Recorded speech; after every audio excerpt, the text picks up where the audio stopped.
Hello everyone, welcome to Star IQ. मेरा नाम है सुनील और आज 8 दिसंबर 2020 के नेशनल और इंटरनेशनल करंट अफेयर इस पर्टिकुलर वीडियो में हम लोग जानने वाले हैं। अगर आपको मेरे द्वारा पढ़ाए गए सभी लेक्चर्स का पीडीएफ फाइल चाहिए तो आप मेरे Telegram channel star IQ PDF को जरूर ज्वाइन कीजिएगा और स्टार आईक्यू यूट्यूब चैनल को सब्सक्राइब करना तो बिल्कुल मत भूलिएगा। आज का पहला क्वेश्चन है कि साखिर ग्रां प्री फॉर्मूला 2 रेस जीतने वाले पहले भारतीय ड्राइवर निम्न में से कौन बने हैं? तो पहले भारतीय ड्राइवर बने हैं जोहान दारूवाला। ए ऑप्शन जो है इस क्वेश्चन का बिल्कुल ठीक रहेगा। जो आपको फोटो में दिखाई दे रहे हैं यही है जोहान दारूवाला। अब आप इनको यूं मत समझना कि दारू वाले हैं तो ये दारू बेचते होंगे। 6 दिसंबर 2020 को साखिर ग्रां प्री के दौरान इतिहास इन्होंने रच दिया भाई। और फॉर्मूला 2 चैंपियन मिक शुमाकर और डैनियल ट्रिकमैन के खिलाफ रोमांचक मुकाबला हुआ था, उसमें 22 साल के हैं ये और इन्होंने जो है फॉर्मूला 1 ग्रां प्री की स्पोर्ट्स रेस में जो है जीत के पहला नंबर हासिल कर लिया। आगे बढ़ लेते हैं दूसरे क्वेश्चन की ओर। भारत में निम्न में से किस राज्य में देश का पहला टायर पार्क स्थापित किया जाएगा? अब सर ये टायर पार्क जो है ये क्या होता है, पहले तो ये समझना जरूरी है। देखिएगा बहुत सारे टायर जो हैं ये वेस्ट होते हैं। अभी फॉर एग्जांपल अब ये ऐसे टायर पड़े हैं बहुत सारे जो कि चल चुके हैं, घिस चुके हैं। अब इन टायर का तो कोई यूज़ तो है नहीं। अगर इन्हें जलाया जाएगा तो देखो प्रदूषण तो बहुत ही ज़्यादा होने वाला है। अभी इसी वजह से प्रदूषण ना हो सके या प्रदूषण को कम किया जा सके इसलिए पश्चिम बंगाल ने, तो बी ऑप्शन सही है इस क्वेश्चन का हमारा। पश्चिम बंगाल ने क्या किया, तो बहुत सारे जैसे बस डिपो हैं या यूं कहिएगा जो ट्रांसपोर्ट डिपार्टमेंट है वहां से जो है ये पुराने टायर इकट्ठे किए और इनको एक छोटा सा पार्क बनाया जाएगा और इनसे आर्ट करके, जैसे अब आपको दिख रहा होगा टायर का डिजाइन वगैरह करके पार्क की खूबसूरती बढ़ गई। तो ऐसा करके ऐसी कलाकृति बना के लोग देख सकते हैं, लोग देखने भी आएंगे और दूसरी बात यूं कहिएगा थोड़ा सा रोमांचक सा लगेगा ये, ठीक है। और इनका प्रदूषण तो जाहिर सी बात है प्रदूषण से फिर होगा ही नहीं। बात करता हूं मैं पश्चिम बंगाल की, तो पश्चिम बंगाल की राजधानी क्या है? पश्चिम बंगाल की राजधानी कोलकाता है। अच्छा सर कोलकाता जो है ना, कोलकाता किस नदी के किनारे है? कोलकाता पड़ता है बेटा हुगली नदी के किनारे, याद रखिएगा, ठीक है। और पश्चिम बंगाल जो है, पश्चिम बंगाल की मुख्यमंत्री का नाम क्या है? ममता बनर्जी है। पश्चिम बंगाल की राज्यपाल जो कौन है ये आप कमेंट में मुझे लिख के जरूर बताइएगा। पश्चिम बंगाल जो है, पश्चिम बंगाल में भारत में सबसे ज्यादा चावल होते हैं। अगर आपसे पूछा जाए चावल का उत्पादन भारत में ज्यादा कहां पे? पश्चिम बंगाल में। काल बैसाखी अगर आपसे पूछा जाए ना, काल बैसाखी, तो ये बारिश जो है भारत में कहाँ पे होती है? काल बैसाखी स्पेशली जो है ये याद रखिएगा पश्चिम बंगाल में ही है। दामोदर नदी जो है पश्चिम बंगाल का दुख कहलाती है, तो ये बात भी आप याद कर सकते हैं। आगे बढ़ते हैं। अंतर्राष्ट्रीय नागरिक उड्डयन दिवस कब मनाया जाता है? इंटरनेशनल सिविल एविएशन डे हर साल कब सेलिब्रेट करते हैं भाई? तो ये किया जाता है प्यारे बच्चों 7 दिसंबर को। सी ऑप्शन जो है इस क्वेश्चन का हमारा वो बिल्कुल ठीक रहेगा। 7 दिसंबर को इंटरनेशनल सिविल एविएशन डे हर साल सेलिब्रेट किया जाता है। इसे आधिकारिक रूप से पहली बार साल 1996 में मनाया गया था और इसे कौन मनाता है सर? संयुक्त राष्ट्र संघ द्वारा इसे मनाया जाता है। संयुक्त राष्ट्र की स्थापना कब हुई थी? 1945 में। 24 अक्टूबर संयुक्त राष्ट्र डे ही मनाया जाता है, यूएनओ डे। हेडक्वार्टर कहां पे है? न्यूयॉर्क में है। ये बात भी आप याद कर सकते हैं। दिल्ली एवं जिला क्रिकेट संघ जिसको हम डीडीसीए कहते हैं ने हाल ही में किस पूर्व क्रिकेटर को सलाहकार समिति का अध्यक्ष चुना है? तो Delhi and district cricket association ने अभी रिसेंटली जो है अपनी एडवाइजरी कमेटी का चेयरपर्सन चुना है। किसे? जिनका नाम है अतुल वासन। तो इस क्वेश्चन का डी ऑप्शन सही रहेगा। जो आपको फोटो में दिखाई दे रहे हैं यही है अतुल वासन और भारतीय क्रिकेट टीम के पूर्व खिलाड़ी भी रह चुके हैं अतुल वासन। और इनको 3 सदस्यीय समिति में पूर्व तेज गेंदबाज प्रविंदर अवाना और रॉबिन सिंह जूनियर इस 3 सदस्यीय टीम में शामिल है। तीसरे तो ये है ही, ठीक है, अतुल वासन। अब बात कर रहा हूं किसकी? मैं डीडीसीए की बात कर रहा हूं। तो इसकी स्थापना कब हुई थी? 1883 में इसकी स्थापना हुई थी और इसके प्रेसिडेंट का नाम रोशन जेटली है ही। थोड़े दिन पहले ही आपको मैंने पढ़ाया था। और जो ये बेसिकली बीसीसीआई के अंडर ही काम करता है, board of control for cricket in India.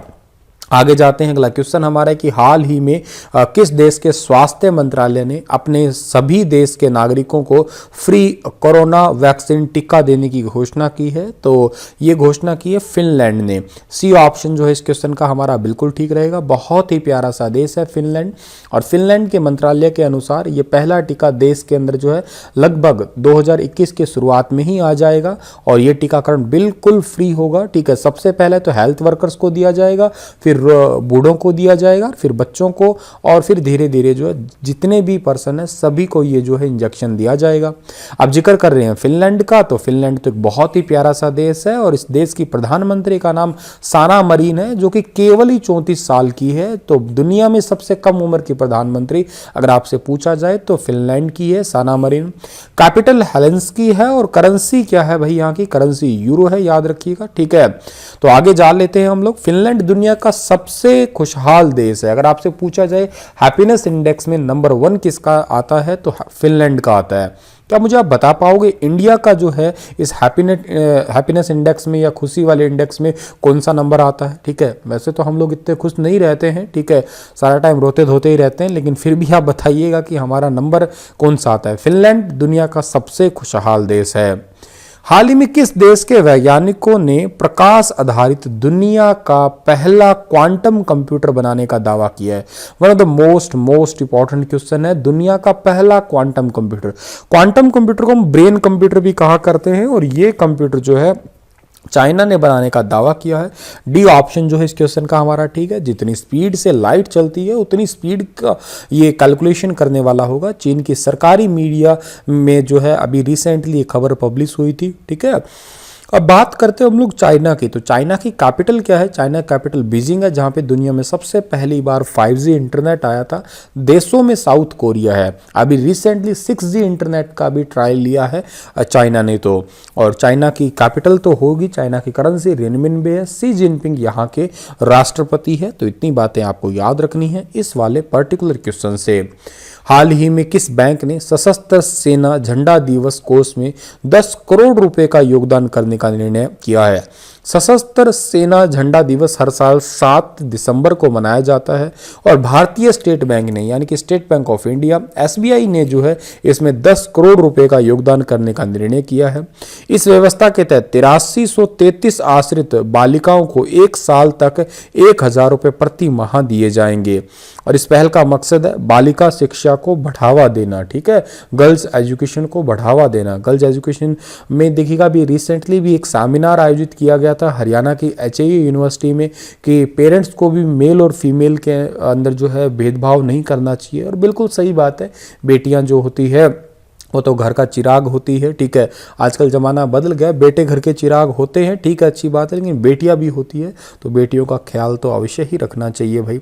SBI जो है, SBI के अभी रिसेंट ही नए बने थे चेयरपर्सन दिनेश कुमार खारा, ये बात भी आप याद कर सकते हैं। अगला क्वेश्चन हमारा होगा कि निम्न में से किस राज्य के पूर्व मुख्य सचिव DB गुप्ता को नया मुख्य सूचना आयुक्त बनाया गया है? तो नया मुख्य सूचना आयुक्त बनाया गया है, ये कौन से राज्य के हैं भाई? ये है राजस्थान राज्य के। तो डी ऑप्शन जो है इस क्वेश्चन का बिल्कुल ठीक रहेगा, जो आपको फोटो में दिखाई दे रही है। ये पद जो है इनका पर्टिकुलर 2 साल से खाली पड़ा था, और अभी रिसेंटली राजस्थान के जो राज्यपाल है जिनका नाम है कलराज मिश्र, उन्होंने इनकी नियुक्ति को मंजूरी दी है। DB गुप्ता इससे पहले मुख्यमंत्री जो है ना अशोक गहलोत, इनके सलाहकार के पद के रूप में काम कर रहे थे, और अभी इन्हें रिसेंटली जो है मुख्य सचिव DB गुप्ता को नया मुख्य सूचना आयुक्त बना दिया गया है राजस्थान के द्वारा। अब राजस्थान की राजधानी जयपुर है। जयपुर में भारत के सबसे ज्यादा खारे पानी की झील है सांबर झील। ध्यान दीजिएगा, सबसे ज्यादा खारा पानी है इसका। सबसे बड़ी खारे पानी की झील तो चिल्का है।